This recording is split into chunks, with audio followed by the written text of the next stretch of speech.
الرحيم الحمد لله رب العالمين وصلى الله وسلم وبارك على نبينا محمد وعلى آله وأصحابه ومن اتبعهم بإحسان إلى يوم الدين أما بعد.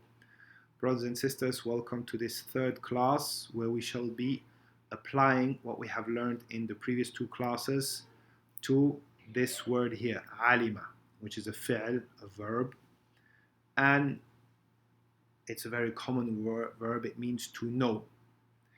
So let's look first of all at the basic wazn. The wazn thulathi mujarrad means the three letters without any addition. It goes alima, ya'lamu, i'lam. And the masdar is ilmun. And as I have told you in the previous class, these four patterns right here, they don't really have a solid rule for you to be able that will enable you to for sure know whether this verb is going to have a kasra in the madi but then a fatha in the mudari', and it's going to be, is it ilmun or ilamun or almun or ulmun, etc. So for the thulathi mujarrad, really you're just going to have to get used to it, let it become second nature rather than applying a rule. However, when we go over to the fa'il, here we have this pattern, alimun, and the maf'ul, ma'lumun. So the alimun is the person who knows. It's a word that's well known amongst the Muslims. Alimun is a scholar, a person of knowledge. Ma'lumun is a thing which is known. هذه المسألة معلومة. This topic here is known amongst the people, for example. So let's move over to the next wazn, which is af'ala. And we said that on the whole, or as a general rule, af'ala very often comes with the meaning of ta'diya, which, as we have explained previously, it means taking the action of the verb from the subject onto an object. So in our case here, the action was to know. So here the subject knows something. But now in a'lama, the subject is going to take that knowledge and put it onto an object. So a'lama, it means to transmit knowledge. And this this is now applying the theory. Now in practice, there is a little subtle thing to it. A'lama is usually not used in the sense of teaching. A'lama is more often used in the sense of informing somebody of something, like passing on the news.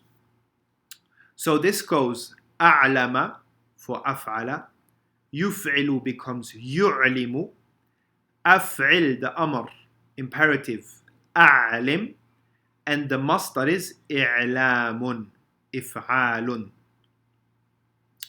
So i'lamun is a word that probably a number of you have heard. Today is commonly used when you're talking about the media. The media are commonly called in Arabic al-i'lam, news outlets, etc. So the fa'il is mu'limun and the maf'ul is mu'lamun. These two words here, although they're correct, they're very rarely used. So the reason why I'm saying this is that not everything in the table will be used in the Arabic language. Sometimes an entire scale will be obsolete, or not obsolete, will not be used in the first place. The Arabs just didn't use that meaning in this particular way. Or we will see that, as we will see further on here, that in modern day Arabic, we have words that have been derived by using this theory, but actually they're not found amongst the early Arabs. So this is what we would call muhdath, innovated, brought about. It's not classical Fusha Arabic. So next one, fa'ala. So fa'ala, we said as well that it has the meaning of ta'diya or takthir, and in this particular case here, it has the meaning of ta'diya. So fa'ala becomes allama, yufa''ilu, is يعلم. فعل علم. تفعيل the مصدر. تعليم. مفعل معلم. مفعل معلم. So again here the masdar of ta'diya, the meaning of ta'diya in this particular wasn't here is to indicate teaching. So here allama, he taught, meaning he put knowledge into somebody else, if you want, right? From knowing it himself, now he is taking that action of knowing and putting it onto a maf'ul, an object, meaning a next person. Ta'limun, many of you will have heard that word. Today is commonly used to refer to education. We have Wizaratul Ta'lim, the Ministry of Education, etc. Mu'allimun is commonly used, is one of the words that are commonly used to describe a teacher. قال هذا معلم, he is a teacher, along with Ustad and other. And Mu'allamun, that word is rarely used. You will find it in the Quran. Was the mushrikeen, they described the Prophet Muhammad sallallahu alaihi wasallam as saying mu'allamun majnoon, meaning that, you know, somebody just told him these weird things he's coming up with and he's crazy anyway, etc. Those from the things that the mushrikeen used to turn people away from the Prophet sallallahu alaihi wasallam, but it's very rarely used in common language today. Now we have fa'ala. I have this wasn't fa'ala. If we were to just do the derivation, we will get alama, yu'alimu, alim, mu'alamatan, mu'alimun, and mu'alamun. However, you see I marked this in orange because I've never heard this before, first of all, and also when looking up in a classic dictionary that I have, which is Mukhtar al-Sihah, which is a summary, it's an abridged dictionary, it's a very short dictionary, it's not a very complete reference book, but I have not found this wasn't in there, just like ifta'ala, i'talama, ya'talimu, i'talim, i'tilamun, mu'talimun, and mu'talamun. I haven't heard these ever in my life, nor read in books or anything, and I have not found them in the classic dictionary. However, I found them in a modern dictionary. But they're meanings from the modern dictionary that are not very common, so I did not bother going into too much detail about them. And we'll have a word about dictionaries in the next class, inshallah ta'ala. Now, in fa'ala, yanfa'ilu, in fa'il, etc., that does not apply at all to alima. I haven't found this in the classic dictionary, nor in the modern dictionary, nor ever heard it from people who speak proper Arabic, or even the common people who speak a broken dialect nowadays. So this line here remains blank for this wasn't under the thulathi fi'l alima. Then we have tafa'ala, it becomes ta'alama.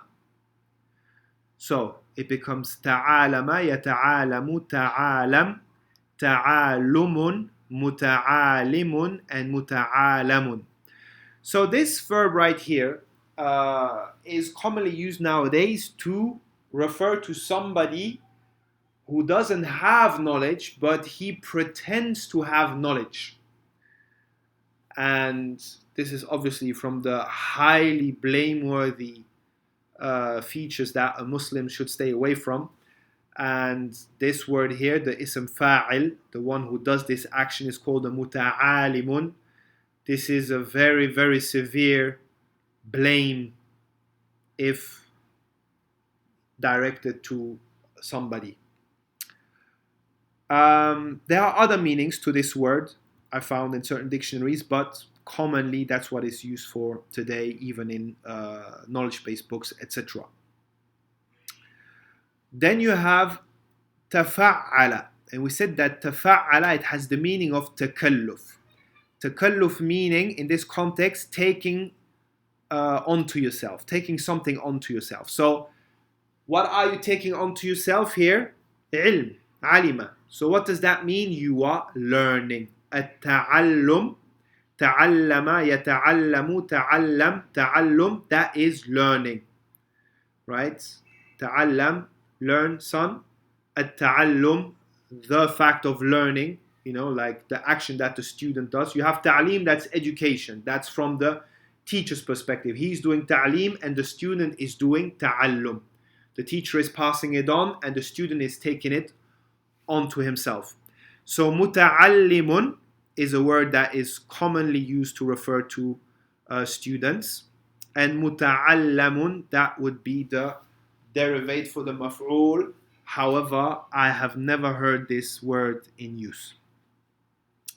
Then last wazn is istif'alun, or istaf'ala, sorry.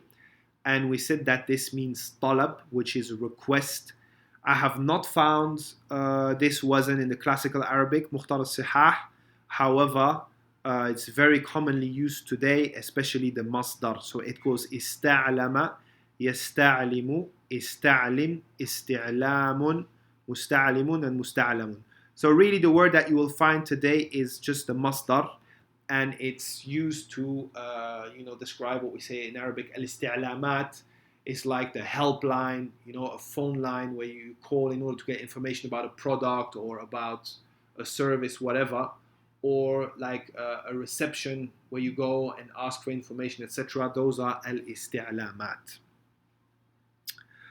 So, what I want you to take away from this lesson, the most important thing is for you to understand how we get from here all the way through this, right? How we follow this pattern. أفعل becomes أعلم, إفعال إعلام, فاعل عالم, right? تفاعل تعالم, etc. So next is to understand how these meanings practically apply to this original meaning. And third, understand that although you might apply a qiyas correctly, like for example in fa'ala, you might say in alama, if it's mutawa'a, meaning something happening to yourself, like let's say, I don't know, getting inspiration, in alama. No, the Arabs didn't use that word to express that particular meaning. And if that's the case, we don't use it because the Arabs didn't have this template and started talking accordingly. The Arabs were speaking in a certain way, and scholars later on have analyzed it in order to extract these patterns and make rules out of it for us as guidelines to learn it and understand it. However, what Arabic language is what the Arabs spoke back in the days. Let me know if you have any questions, if anything is unclear in the comments. حفظكم الله. سبحانك اللهم وبحمدك أشهد أن لا إله إلا أنت أستغفرك وأتوب إليك.